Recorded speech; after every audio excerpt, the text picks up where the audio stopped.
patrocínio, consultoria educacional de boa no mundo. Entre em contato. Olá, futuros e futuras canadenses. Hoje eu trouxe aqui a Raíza de Edmonton. Tá fazendo doutorado aqui na University of Alberta. Sim. Yeah. E hoje a gente vai falar sobre as diferenças que ela viu dentro de uma universidade canadense, comparando com uma universidade brasileira, né? Assim, ser estudante, o dia a dia, questão de bolsas, questão de, o que você puder falar, né? De financiamento, de pesquisa, tudo isso. E mais a questão prática mesmo, né? Às vezes, briga de ego entre alunos, entre professores, todas essas coisas. Vou deixar você se apresentar e você pode falar, então, um pouquinho sobre a sua experiência. Ok. Eu estou no meu segundo ano do meu doutorado aqui. O meu doutorado é em Biologia Oral, dentro do Departamento de Medicina e Odontologia. Então, eu vou focar nas diferenças. Eu fiz mestrado na Universidade Federal de Pernambuco. É um mestrado em Clínica Odontológica. Então, tudo que eu vou falar vai ser em relação ao que eu vivi lá e algumas dicas que eu tive de algumas pessoas que não querem aparecer, mas que são de outros estados. Mas eu realmente só posso falar com propriedade do que eu vivi na UFPE. Você acha que o processo seletivo é diferente, né? Começando aí já por aí. Sim, porque no Brasil, normalmente eles lançavam um edital, pelo menos lá na UFPE, eles diziam quantas vagas tinha. E para o meu processo seletivo do mestrado, eu fiz esse processo em 2011, então eu fiz uma prova que consistia de questões relacionadas à odontologia e uma prova de inglês, e eu tinha que entregar meu currículo, não tinha entrevista, não tinha carta de referência. Já que a seleção tanto do mestrado quanto do doutorado, normalmente no meu departamento de biologia oral, eles não divulgaram com a quantidade de vagas. Variava do professor ter dinheiro para receber o aluno e é muito assim, professor e aluno seleção, não professor e departamento. O professor lhe aceitou, aí sim você vai para uma seleção para ver se o departamento vai lhe aceitar também ou não. Então eu não fiz nenhuma prova formal para entrar. As provas foram todas baseadas em entrevistas que eu fiz com o diretor do programa, com a minha orientadora, com outras pessoas que faziam parte de um comitê. E tinha a prova de inglês para quem vem de países que não falam o idioma, que essa prova vai ser muito específica de cada departamento. Tem departamento que só com a sua entrevista já vai ver que seu inglês tá bom. Lá o da gente, o inglês é bem alto, a nota para você conseguir. Então eles não abrem mão da prova. Então tem que ter a prova, a não ser que você seja de um país que fala inglês ou que você tenha estudado inglês na faculdade. Tem alguns países, por exemplo, Egito, Paquistão, eles não precisam apresentar a prova de inglês para entrar. Com relação à questão de bolsa de estudos, né? Você acha que funciona da mesma maneira aqui no Brasil, aqui no Canadá? Ok. Lá era bem diferente na UFPE. No caso, quando a gente entrava, como eles têm o sistema de provas, eles têm uma classificação dos alunos, né? Então, vamos supor que o departamento tivesse, 5 bolsas ou 10 bolsas. Então, os 10 primeiros iam receber as bolsas já certas pelos 2 anos do mestrado. E os outros 5 iam ter que tentar por instituições. Vou só citar uma, que é a FACEP, lá de Pernambuco. E aí o professor teria que submeter o projeto com edital, tudo para poder ter dinheiro para aquele aluno. Então, normalmente, esses 10 primeiros, por exemplo, eles já têm, às vezes, até os 15. Eu tô falando 15 porque era o número de vagas que tinha para lá. Então, às vezes, até os 15 iam ter, durante os 2 anos, a sua bolsa. Como podia não ter também, se o departamento não tivesse. Isso dá um certo conforto, porque você sabe que você vai ter os 2 anos para terminar o seu mestrado e você sabe que durante aqueles 2 anos você vai ter o dinheiro recebendo. Isso se tudo estiver dando certo, porque também pode não estar. Já aqui é diferente. Aqui você não entra sabendo, depende do departamento, mas no meu, pelo menos, nenhum dos meus colegas que entraram comigo, o pessoal do mestrado, nem do doutorado, eles não entraram assim, os 2 anos do seu mestrado vai estar coberto. Não, teve gente que passou 1 ano sem receber absolutamente nada, teve gente que já entrou, conseguiu uma bolsa de recruitment e já começou a receber. E o que eu sinto aqui é diferente do Brasil, que muitas vezes a pessoa, eu tô recebendo aquele dinheiro, já é certo, muitas vezes não se preocupa muito em estar produzindo na faculdade, e aqui não. O seu segundo ano, se você for no doutorado, seu segundo ano tem que ser muito melhor do que o primeiro para que você consiga mais bolsas. Porque se você ficar estagnado, seu currículo não crescer, você não consegue aplicar para mais bolsas. Pelo contrário, eles vão lhe ver como uma pessoa que não está produzindo. Vou dizer, porque eu vou te dar uma bolsa para continuar se você não produziu nada no seu primeiro ano ou não produziu nada no seu segundo ano. Então as pessoas aqui, elas ficam sempre correndo atrás de mais atividades para enriquecer o currículo, para poder manter bolsa ou conseguir bolsas mais prestigiadas aqui, ou que durem mais tempo. Então, as bolsas mais vistas são bolsas que são de 2, 3 anos, porque aí você sabe que você vai ficar coberto por aquilo ali. Ou, quando o laboratório tem dinheiro e o professor tem algum grant, ele vai lhe pagar independente. Né? Óbvio que se você também não estiver produzindo, seu professor não vai estar muito estimulado para querer lhe pagar. Com relação à estrutura da universidade, né, do departamento no qual você está estudando, você sente alguma diferença? Ok. Bom, em relação à Universidade Federal de Pernambuco e à Universidade de Pernambuco, foram as duas universidades que eu tive a oportunidade de fazer pesquisa.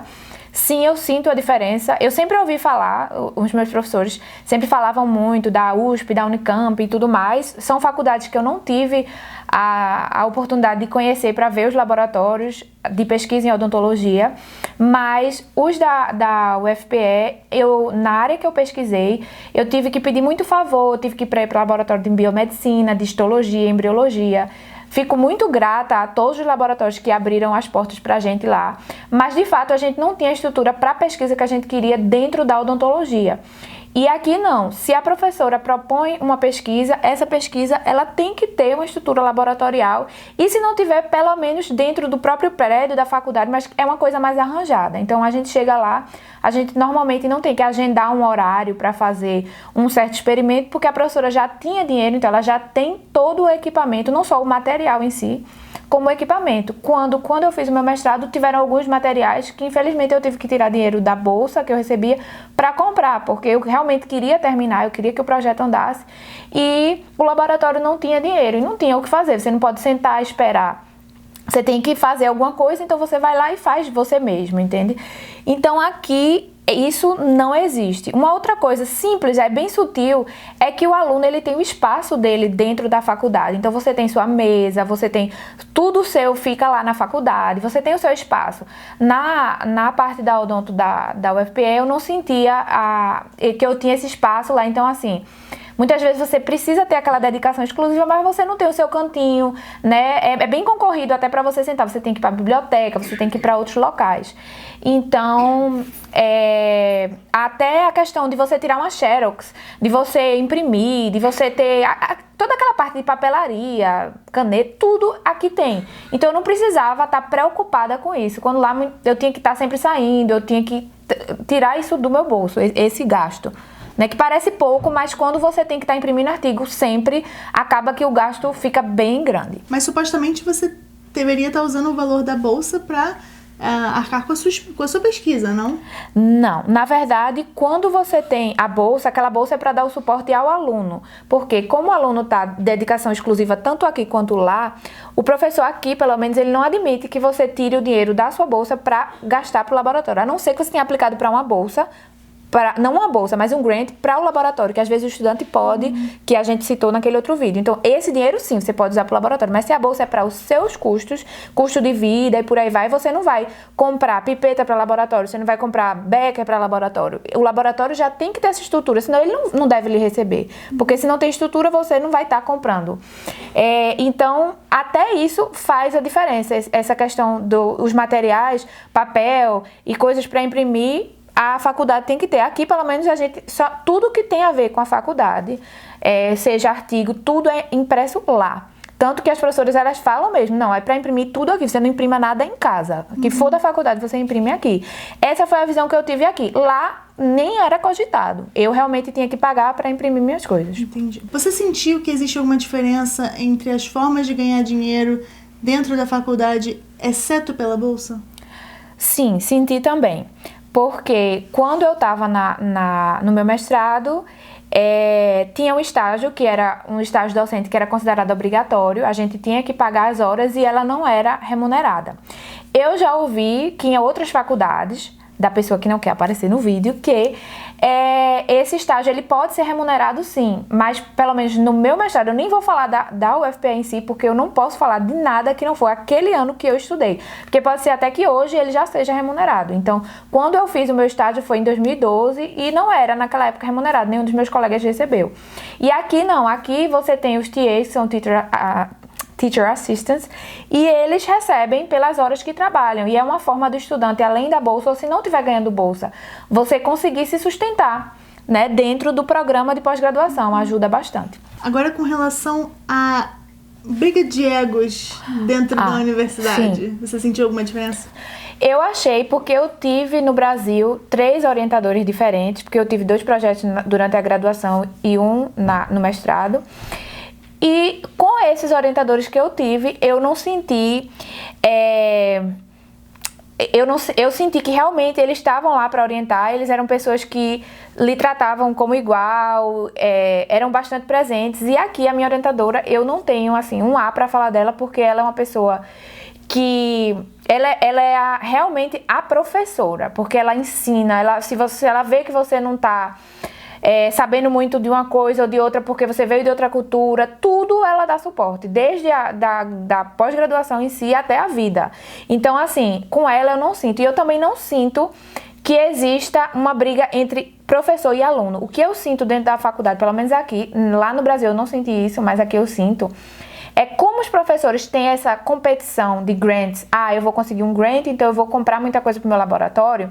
Se o outro, ele comprou para o laboratório dele, muitas vezes eles ficam brigando para não usar, ninguém pode tocar nisso porque isso quem comprou fui eu. Ou então se, no caso, a professora, não, pode usar esse computador aqui porque o programa está nesse computador. Aí eu já escutei várias vezes, gracinha, do professor, você está usando o meu computador e está usando o meu software e não me pediu. Mas quando a minha orientadora disse que eu podia sentar ali, eu pensei que aquilo ali era uma área de uso comum. Então lá eles ficam meio que brigando assim, para ver quem consegue mais dinheiro para o laboratório. É como se isso fosse, de fato, falar sobre o ego deles. Eu consegui mais dinheiro, eu tenho mais grants, então eu sou muito melhor do que você. Então tem muitos professores que já chegaram para mim para dizer assim, esse projeto que você está trabalhando não faz sentido algum. Não faz sentido nenhum, é uma porcaria. Desse jeito mesmo.